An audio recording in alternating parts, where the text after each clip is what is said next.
Alors, eh bien, nous en sommes au troisième chapitre de Daniel. Donc, on va lire ensemble ce troisième chapitre. Le roi Nebuchadnezzar fit une statue d'or haute de 60 coudées et large de 6 coudées. Il la dressa dans la vallée de Dura, dans la province de Babylone. Le roi Nebuchadnezzar fit convoquer les satrapes, les intendants et les gouverneurs, les conseillers, les trésoriers, les jurisconsuls, les juges et tous les magistrats des provinces pour qu'ils se rendent à la dédicace de la statue qu'avait élevée le roi Nebuchadnezzar. Alors les satrapes, les intendants, les gouverneurs, les conseillers, les trésoriers, les jurisconsuls, les juges, tous les magistrats des provinces s'assemblèrent pour la dédicace de la statue qu'avait élevée le roi Nebuchadnezzar.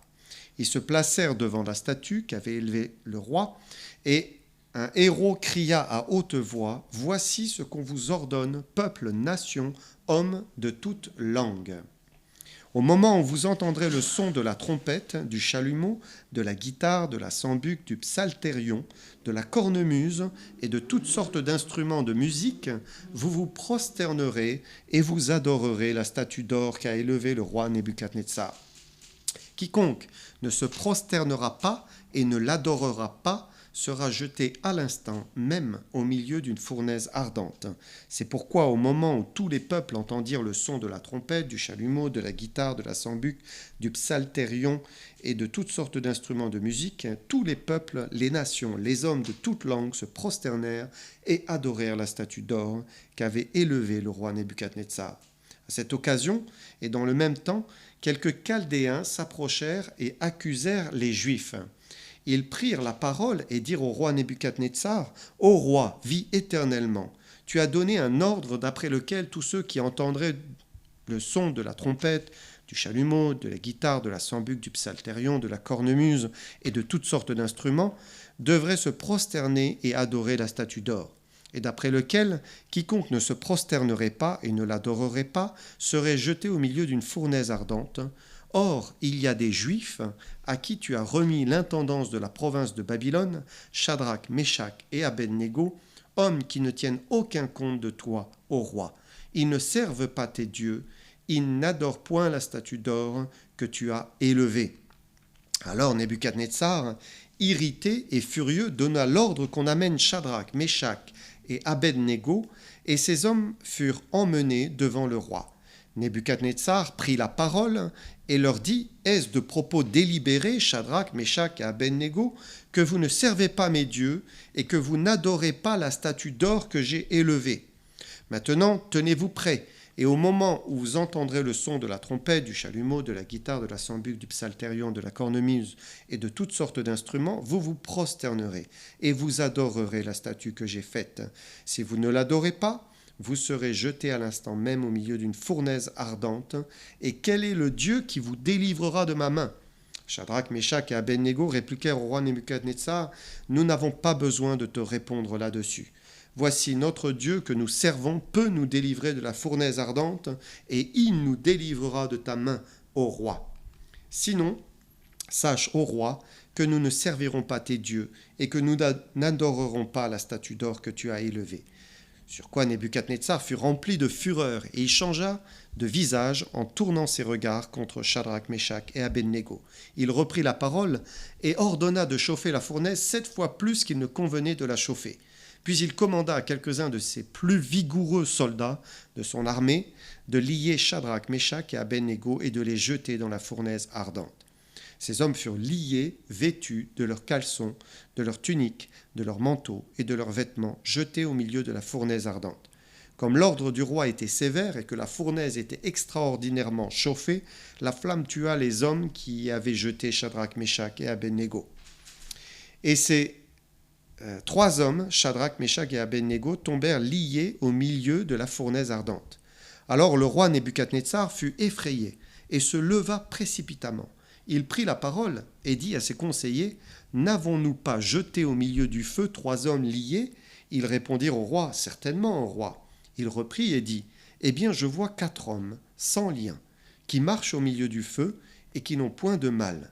Et la figure du quatrième ressemble à celle d'un fils des dieux. Ensuite, Nebuchadnezzar s'approcha de l'entrée de la fournaise ardente et prenant la parole, il dit « Shadrach, Meshach, Abednego, serviteurs du Dieu suprême, sortez et venez. » Et Shadrach, Meshach et Abednego sortirent du milieu du feu. Les satrapes, les intendants, les gouverneurs, les conseillers du roi s'assemblèrent. Ils virent que le feu n'avait eu aucun pouvoir sur le corps de ces hommes, que leurs cheveux n'avaient pas été brûlés, que leurs caleçons n'étaient point endommagés, et que l'odeur du feu ne les avait pas atteints. Nebuchadnezzar prit la parole et dit « Béni soit le Dieu de Shadrach, de Meshach, d'Abednego, lequel a envoyé son ange et délivré ses serviteurs qui ont eu confiance en lui et qui ont violé l'ordre du roi et livré leur corps plutôt que de servir et d'adorer aucun autre Dieu que leur Dieu. Voici maintenant l'ordre que je donne. Tout homme à quelque peuple, nation ou langue qu'il appartienne, qui parlera mal du Dieu de Shadrach, Meshach et d'Abednego, sera mis en pièces, et sa maison sera réduite en un tas d'immondices, parce qu'il n'y a aucun autre Dieu qui puisse délivrer comme lui. Après cela, le roi fit prospérer Shadrach, Meshach et Abednego dans la province de Babylone. Donc, nous avions vu la dernière fois que Nebuchadnezzar avait fait un premier pas vers l'Éternel. Il avait reconnu l'Éternel, finalement, le Dieu unique, le vrai Dieu, le Dieu des Juifs. Mais si l'homme n'est pas passé par une réelle conversion à Dieu, il aura toujours tendance à relayer Dieu sur le côté. C'est sûr que si on n'est pas converti, alors ça peut être très éphémère, comme une chanson qui passe sur TikTok, c'est possible, ça peut être très éphémère. Et là, c'est le cas du roi de Babylone. Certes, Nebuchadnezzar a reçu une révélation de Dieu. Dieu lui a parlé au travers de son rêve, il a reçu cette interprétation, donc au chapitre 2. Et le résultat, c'est le roi qui a quand même dit « En vérité, votre Dieu est le Dieu des dieux, le Seigneur des rois, celui qui est au-dessus. » Donc il a vu Dieu en action et il est touché dans son cœur. Mais après quelques semaines, quelques mois ou années, je ne sais pas, que lui reste-t-il de cette révélation ? Alors on l'a lu au verset 1, « Le roi Nebuchadnezzar fit une statue d'or haute de 60 coudées, large de 6 coudées. Il la dressa dans la vallée de Dura, dans la province de Babylone. » Alors, qu'est-ce qu'était cette statue qui faisait à peu près une trentaine de mètres de haut ? Comme cette histoire de cette statue d'or vient juste après le songe et son explication au chapitre 2, on pense immédiatement, on peut penser en tout cas, que la statue serait une représentation de Nebuchadnezzar. Pourquoi ? Parce qu'elle est faite d'or, lui il était la tête d'or, donc c'était aussi quelque chose que l'on pouvait faire. Inconsciemment, on fait le parallèle, et donc ça aurait été une statue à son effigie. Mais on n'est pas vraiment sûr, en fait, que c'était une statue de Nebuchadnezzar lui-même. En fait, il n'y a rien dans le texte qui dise que c'était une statue de Nebuchadnezzar. Au contraire, il est parlé plutôt des dieux du roi. Et au verset 28, dit que les trois amis ont préféré violer l'ordre du roi et livrer leur corps plutôt que de servir et d'adorer aucun autre Dieu que leur Dieu. Donc, ça laisse penser qu'en fait la statue était plutôt une représentation du Dieu de Nebuchadnezzar, en fait, qui est Bel ou Marduk, et donc, c'était son Dieu, il voulait que tout le monde adore son Dieu. Donc il n'a pas retenu grand-chose de son expérience avec son songe. En tout cas, ce qui est sûr, c'est qu'il voulait que tout son royaume se prosterne devant cette immense statue. Et tout le royaume est venu de Babylone pour la dédicace de la statue, c'était très important. Et on peut imaginer qu'il y avait un effet de foule, de masse, c'était quelque chose de gigantesque. Quand les musiciens se sont mis à jouer, dès qu'il y a eu les premières notes qui se sont fait entendre, la foule s'est prosternée comme un seul homme devant la statue, tous ensemble. Ça fait penser un petit peu à une chorégraphie Vous savez, dans le monde, parfois, il y a des chorégraphies ou des flash mobs, comme pour la Coupe du Monde, pour les Jeux Olympiques, hein, et des centaines de danseurs font exactement la même chose. Et là, c'est une foule entière qui s'incline devant la statue qu'a érigée Nebuchadnezzar. Verset 7. C'est pourquoi au moment où tous les peuples entendirent le son de la trompette, du chalumeau, de la guitare, de la sambuc, du psalterion, de toutes sortes d'instruments de musique, tous les peuples, les nations, les hommes de toutes langues se prosternèrent et adorèrent la statue d'or qu'avait élevée le roi Nebuchadnezzar. Lorsque vous voyez une chorégraphie qui est préparée, hein, ce sont des personnes consentantes qui bougent ensemble, qui font les mêmes mouvements. Mais ici, c'est une vague d'hommes et de femmes, de tout peuple, de toute nation, qui se prosternent, mais en fait, ils n'ont pas le choix. Hein. C'est l'ordre du roi, ce n'est pas discutable. Et pourtant, l'homme a toujours le choix. L'homme est toujours libre. Il est libre de suivre le mouvement de la foule, libre de faire comme tout le monde, ou bien, libre de refuser de se prosterner, libre de refuser de suivre la foule. On connaît tous les 10 commandements, même si beaucoup dans le monde n'ont pas lu forcément les 10 commandements dans la Bible, hein, mais Dieu est très très clair. Avec le deuxième commandement, il dit, Exode 20, versets 4 à 6, « Tu ne te feras point d'image taillée, ni de représentation quelconque des choses qui sont en haut dans les cieux, qui sont en bas sur la terre, qui sont dans les eaux plus bas que la terre. Tu ne te prosterneras point devant elles, tu ne les serviras point, car moi, l'Éternel, ton Dieu, je suis un Dieu jaloux, qui punit l'iniquité des pères sur les enfants jusqu'à la 3e et la 4e génération de ceux qui me haïssent, et qui fait miséricorde jusqu'à 1000 générations à ceux qui m'aiment et qui gardent mes commandements. » Là, c'est une parole, c'est sans ambiguïté. Un enfant est capable de comprendre cette parole. Le Dieu de la Bible, le Dieu des Juifs, qui est aussi le Dieu des chrétiens, ne tolère aucune statue, aucune idolâtrie. On ne peut pas se prosterner devant une quelconque statue. Il n'y a pas d'exception à la règle. Et donc nos 3 juifs, Anania, Mishaël, Azaria, de leur nom juif, hein, ils connaissaient ce commandement. Bien sûr, c'était dans leur cœur. C'était quelque chose qui est gravé dans leur âme. Hein. Ça fait partie des 10 commandements. Hein. Donc c'était profondément en eux. Et puis, ils connaissaient aussi, bien sûr, ce qu'on appelle le Shema, Shema Israël, vous savez, qui a été prononcé par Moïse. Hein. Shema Israël, Yahvé Elohenu, Yahvé Echad, hein, ce Shema qui est dans le Deutéronome.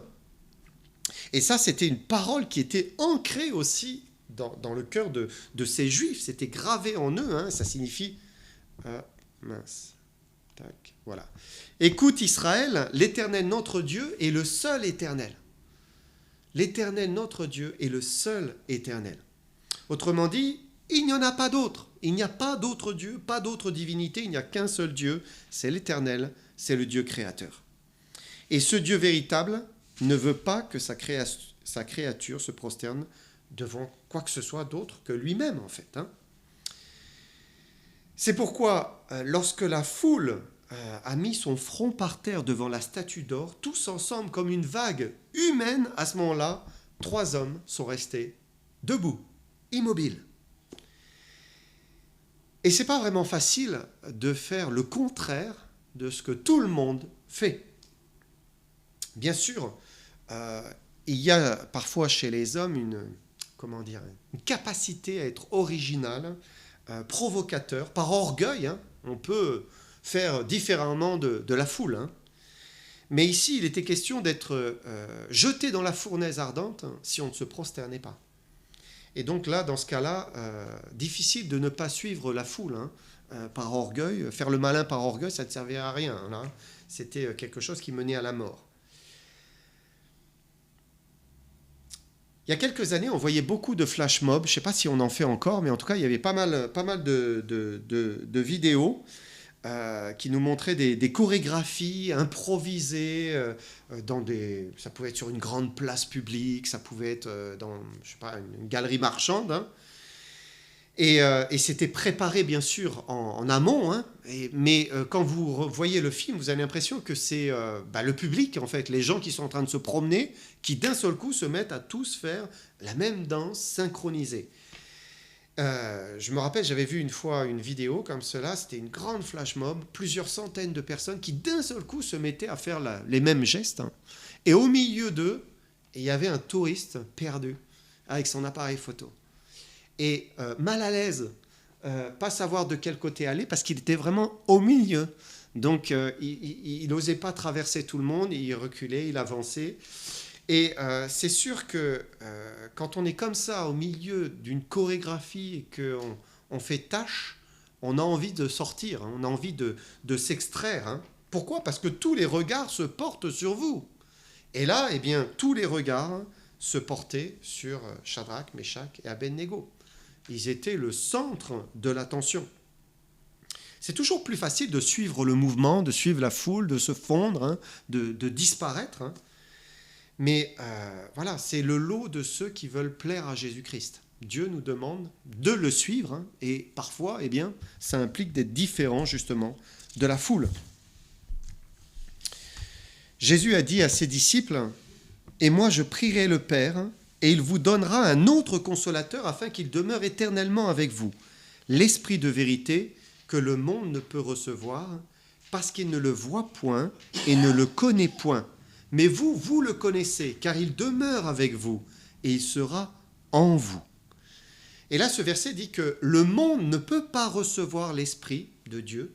Ils sont étrangers à l'Esprit de Dieu, ils ne le voient pas, ils ne le connaissent pas, et donc il ne faut pas s'étonner s'ils ne prennent pas la direction, s'ils ne prennent pas l'orientation, l'inclinaison, hein, de l'Esprit de Dieu. Au contraire, hein, ils font l'opposé à la pensée de Dieu et à l'Esprit de Dieu. Le monde ne peut pas marcher dans le sens que Dieu veut parce qu'il a un esprit différent, parce qu'il a son esprit naturel, mais il est influencé aussi, il a une pensée qui est différente, et cette influence, hein, eh bien, c'est une influence qui vient du péché et du diable. Et ce que voulait le diable pour les 3 serviteurs, eh bien, c'était justement que par peur de la fournaise, hein, eh bien, ils s'inclinent, ils se prosternent devant la statue d'or, et qu'ils désobéissent au commandement de leur Dieu. Mais Anania, Michaël, Azaria sont restés immobiles. Ils auraient voulu probablement être le plus discret possible. Mais voilà, ils étaient bien obligés de rester debout. Hein. Et là, eh bien, ils n'avaient rien demandé, mais tous les regards se sont portés sur eux. Et on peut faire le parallèle avec notre société au XXIe siècle. Le diable est en train de pousser la société vers le mal, en train de la faire évoluer à tous les niveaux. Il pervertit la pensée de l'humanité et il pousse l'humanité à accepter, mais l'impensable, à accepter la folie. Et ça fonctionne.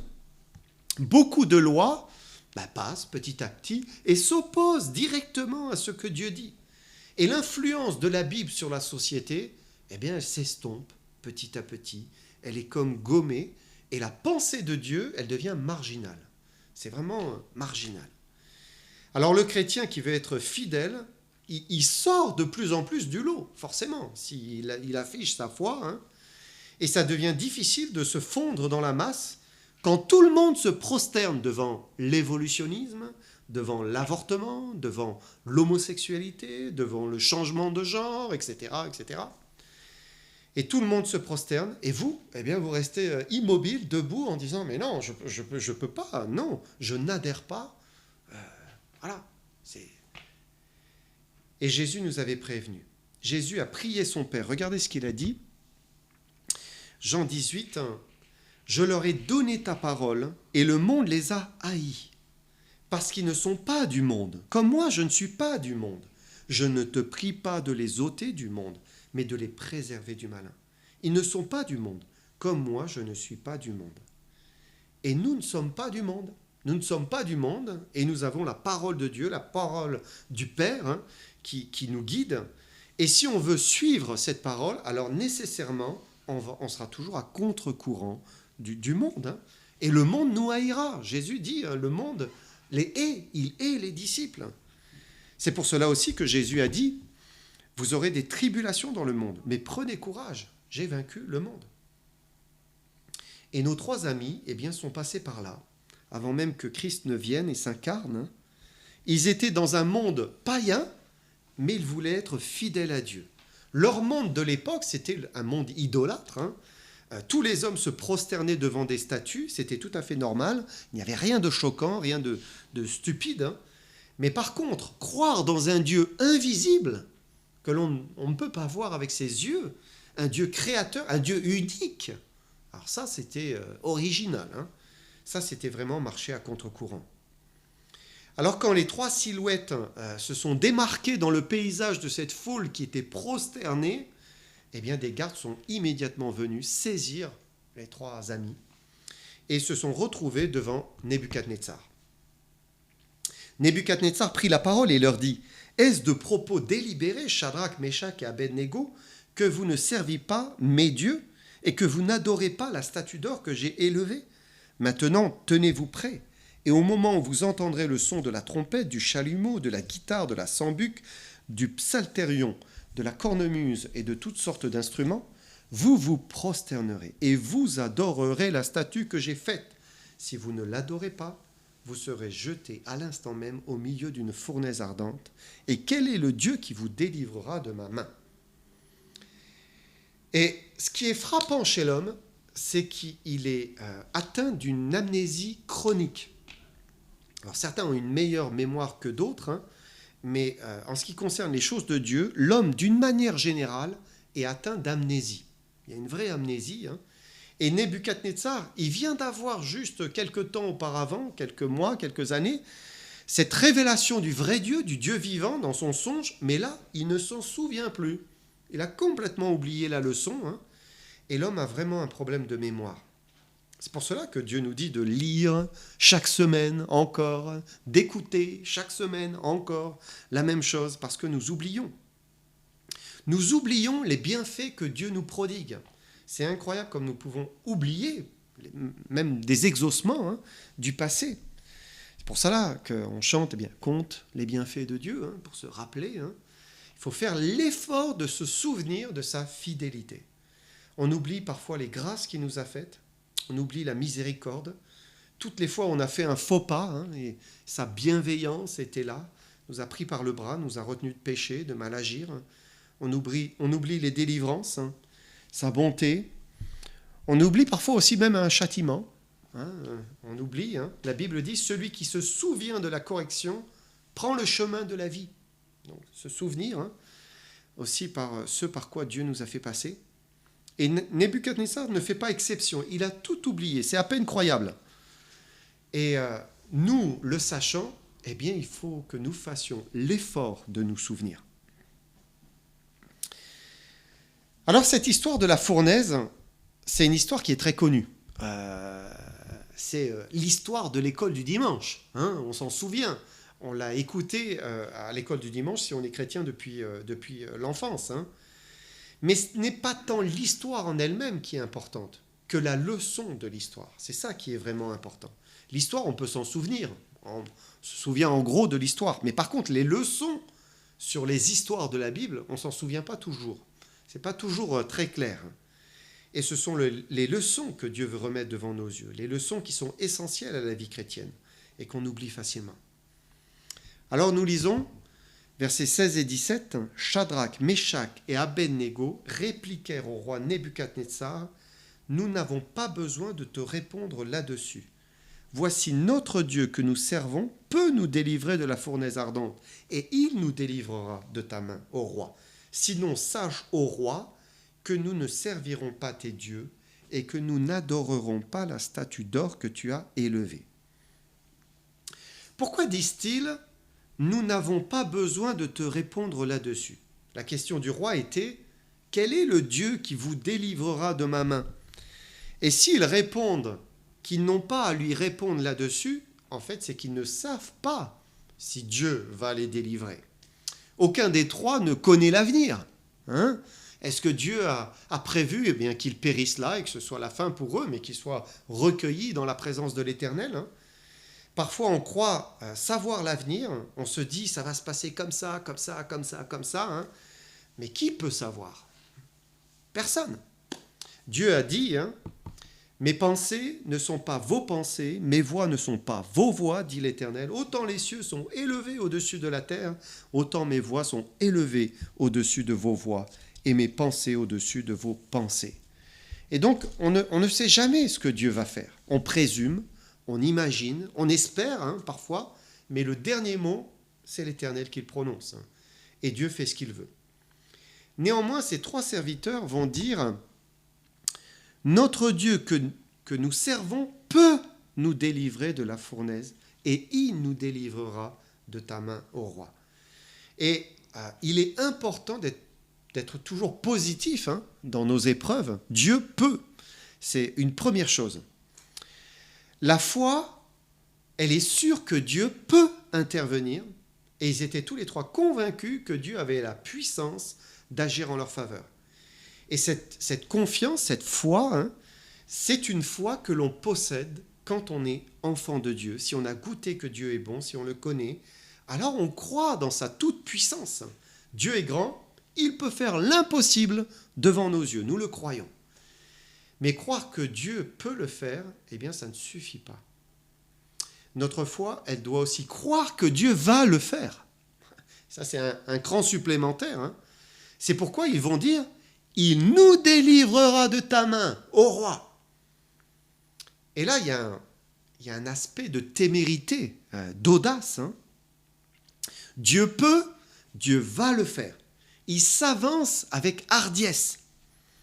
Et cette foi-là, c'est une foi qui plaît au Seigneur.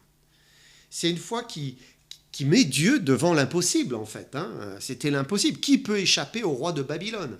À l'époque, le roi était au fait de sa gloire. Il avait conquis tous les peuples alentours. Il régnait sur toute cette partie du monde. Et nos 3 amis étaient au milieu d'une foule qui était acquise au roi de Babylone. Mais l'impossible ne fait pas peur à la foi, car rien n'est impossible à Dieu. Mais en même temps, notre foi ne doit pas être l'occasion de tenter Dieu. La foi doit s'exprimer avec la possibilité à Dieu d'y répondre ou non.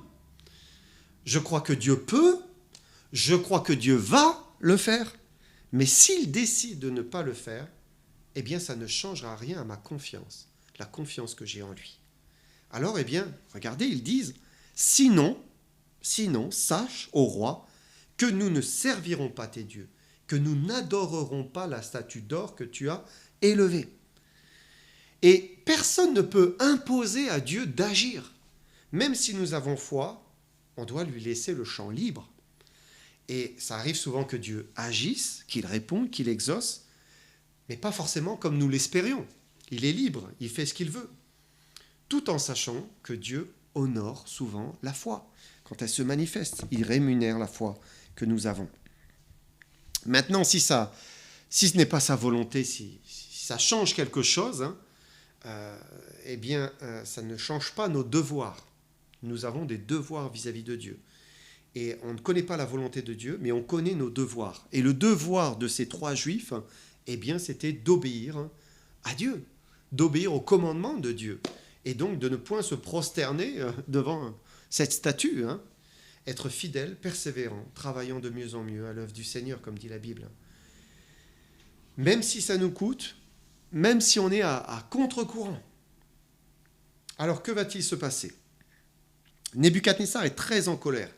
Il est furieux, il fait chauffer la fournaise 7 fois plus qu'il ne convenait. Il fait lier et jeter Shadrach, Meshach et Abednego dans la fournaise. Et là, on a une illustration de la réaction du monde lorsque le croyant veut rester fidèle. Ça ne plaît pas au monde. Alors ici en France, aujourd'hui en tout cas, en vérité, on n'a pas grand-chose à craindre. Si on affirme croire, si on refuse même certaines choses, on ne risque pas grand-chose. Du mépris, des insultes peut-être, au pire. En tout cas, pour le moment, c'est comme cela. Mais combien avons-nous, en France, on subit le cachot, les chaînes, une vraie persécution, le bûcher. simplement parce qu'il ne voulait pas le mensonge, il ne voulait pas l'erreur, il ne voulait pas une idole, et se prosterner devant une idole. Et il ne faut pas faire beaucoup de kilomètres, hein. Il suffit d'aller à Aigues-Mortes, vous connaissez, hein, c'est pas très loin, hein. La tour de Constance, Marie Durand, croyante fervente, hein, qui est enfermée à l'âge de 19 ans. Donc nous sommes en 1730. On lui demande chaque jour d'abjurer sa foi protestante évangélique, même du bout des lèvres. Un mot, une signature. Et elle était libre, immédiatement. Mais elle n'a pas abjuré. Elle n'a pas voulu se conformer au monde de l'époque, qui était un monde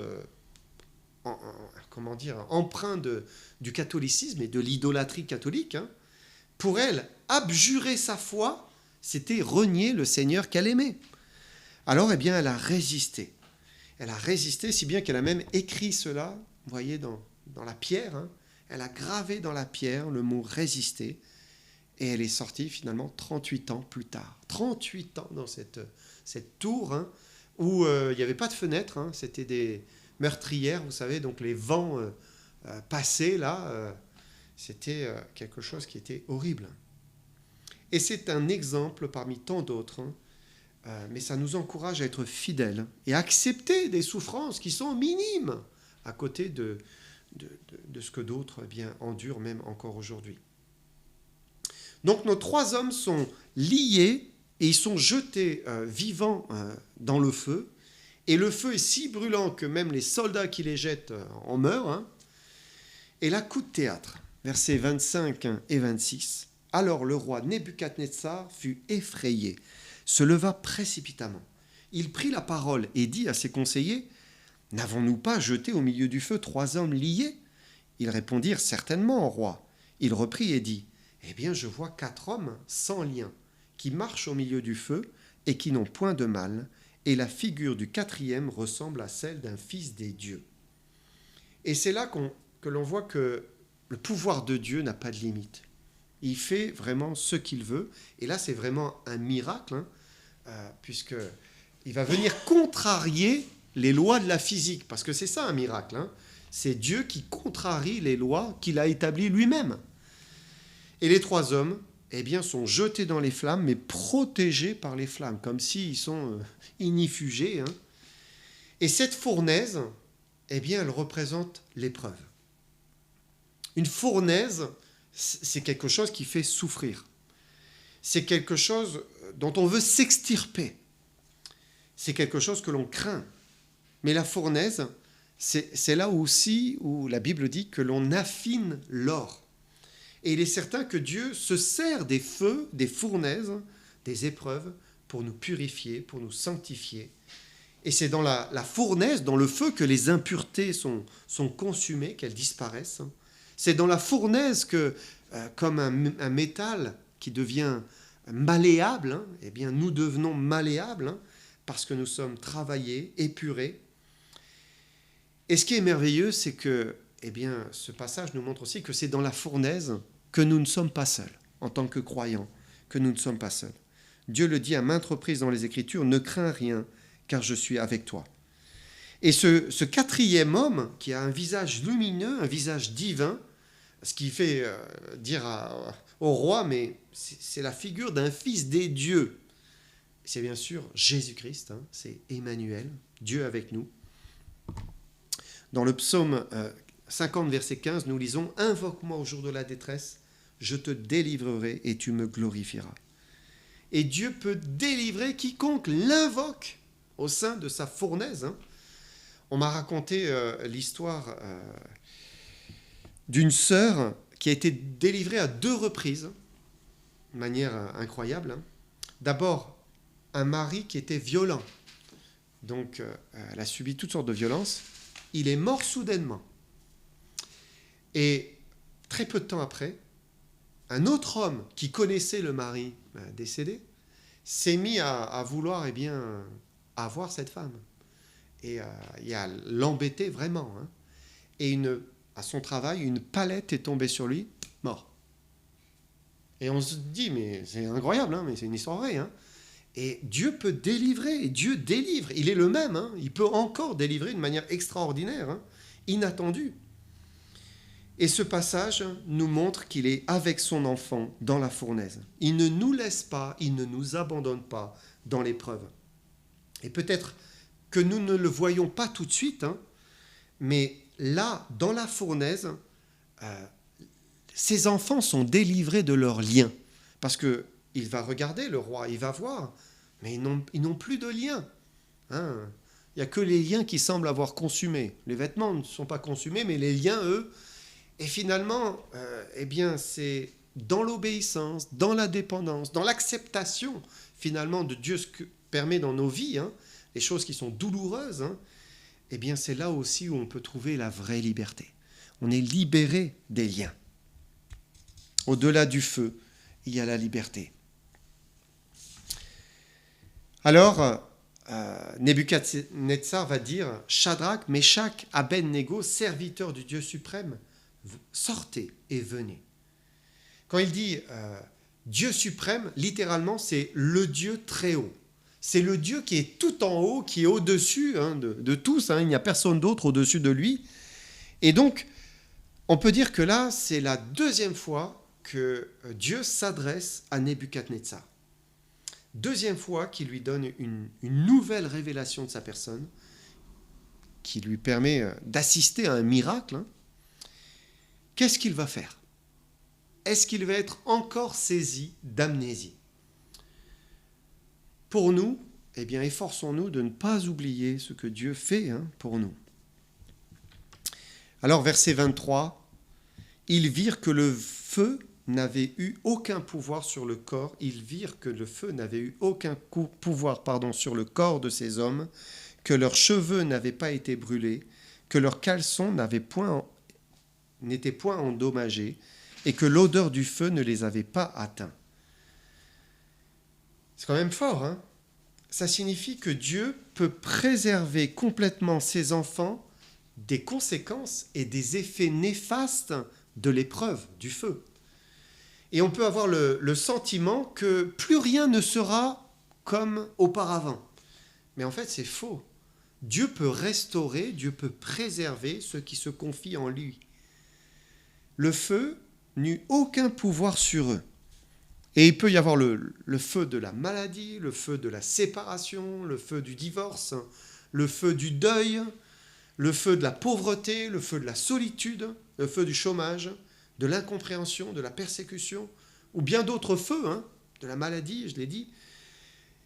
Mais Dieu peut faire en sorte que le feu ne nous brûle pas, ne nous détruise pas, ne nous fasse pas de mal en fait. Même l'odeur du feu ne les avait pas atteints. Et donc ils en sont complètement sortis indemnes. Pourquoi ? Comment est-ce possible ? La réponse, c'est le roi qui le dit. Regardez verset 29.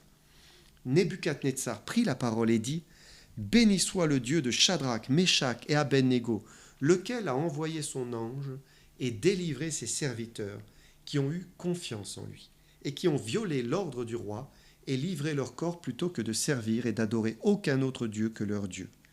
Dieu les a délivrés parce qu'ils ont eu confiance en lui. » Et ça, c'est vraiment le mot de conclusion hein, de cet épisode du livre de Daniel.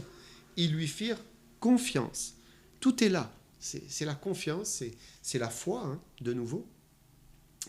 Ils étaient dans une situation qui était complètement à leur désavantage. C'était le choix du feu ou le choix de violer l'ordre du roi hein, qui allait les jeter dans le feu. Hein. Et c'était un choix qui paraissait déraisonnable, insensé. Mais ils ont préféré rester fidèles, hein, faire confiance au Seigneur. Et ça a été la délivrance. La délivrance. Et ça, c'est un message, c'est une leçon d'espérance hein, que Dieu nous donne. Il faut croire, il faut faire confiance et être fidèle, même si c'est à notre désavantage. Même si c'est à notre désavantage. Voilà, on continuera la prochaine fois. Que le Seigneur vous bénisse.